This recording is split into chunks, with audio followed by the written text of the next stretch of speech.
നിന്നെ കല്യാണം കഴിച്ചില്ലായിരുന്നെങ്കിൽ എന്റെ മോന്നണ്ട എവളേനെ കെട്ടായിരുന്നത്. അപ്പൊ പിന്നെ അമ്മേരെ മോന്റെ അടുത്ത് തന്നെ ജോലി അവളെ കെട്ടാതെ എന്നെ കെട്ടി എന്തിനെന്ന്? എന്തേലും മോളാ നീ പറയണത്? അമ്മ തമാശക്ക് പറഞ്ഞാണ്. ഇതാണോ തമാശ? വലിയവർ അങ്ങനെയൊക്കെയാണ് സംസാരിക്കണത്. ഇതൊക്കെ അഡ്ജസ്റ്റ് ചെയ്തല്ലേ പോവാനുള്ളത്.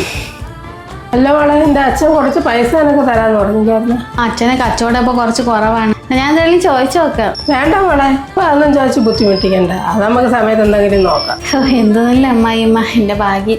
ഞാൻ നിന്റെ അച്ഛൻ്റെ അടുത്ത് പൈസ കടവല്ലോ ചോദിച്ചു, അല്ല സ്ത്രീധനമൊന്നും അല്ല. നാട്ടുകാരടുത്തും ബന്ധുക്കളടുത്തും മൊത്തം പോയി ഞാൻ സ്ത്രീധനം ചോദിച്ചെന്ന് പറഞ്ഞുകൊണ്ട് നടക്കണത് തന്നെ. അച്ഛൻ അങ്ങനെയൊന്നും പറഞ്ഞിട്ടുണ്ടാവൂല. എനിക്ക് എന്റെ അച്ഛന്റെ പൈസയും വേണ്ട, ഒന്നും വേണ്ട. ഇനി മേലെ ഒരു കാര്യം തിരക്കോട്ട് ഇങ്ങോട്ട് വന്നേക്കല്ലെന്ന് പറഞ്ഞേക്കണം. ഈ വീട്ടിലെ ജോലികളെല്ലാം ഞാൻ തന്നെ ചെയ്യണം. ഡേയ്, നീ വീട്ടിൽ നിന്ന് എന്തോന്ന് ചെയ്തോണ്ടിരിക്കണത്? നിങ്ങളൊരു കാര്യം മുഴുവനായിട്ട് കാണത്തൂല്ല കേൾക്കത്തൂല്ല. അല്ല, എനിക്ക് അറിയാൻ വയ്യാഞ്ഞിട്ട് ചോദിക്കണം. നിങ്ങൾ അമ്മേനെ പറയുമ്പോഴത്തേക്ക് നിങ്ങൾ ചാടത്തുള്ളി എൻ്റെ അടുത്തോട്ട് വരുമല്ലോ. എൻ്റെ അച്ഛൻ പറയാത്ത കാര്യങ്ങളെല്ലാം കൂടെ പറഞ്ഞ് നിങ്ങളെല്ലാവരും കൂടെ നമ്മളങ്ങ് അഴിക്കാക്കി. ബാക്കിയുള്ളവർ ചെയ്യാത്ത കാര്യങ്ങളെല്ലാം ചെയ്തെന്ന് പറഞ്ഞിട്ട് അവരെ അങ്ങ് നല്ലതാക്കും. അപ്പൊ നീ ഒന്നും പറഞ്ഞുകൊണ്ടത് എന്റെ സ്വഭാവം കൊള്ളൂലെന്ന്. അതിനിപ്പോ ഞാൻ ഒന്നും പറയേണ്ട കാര്യമില്ലല്ലോ. ദൈവം എല്ലാം കണ്ടോണ്ടിരിക്കല്ലേ അമ്മ.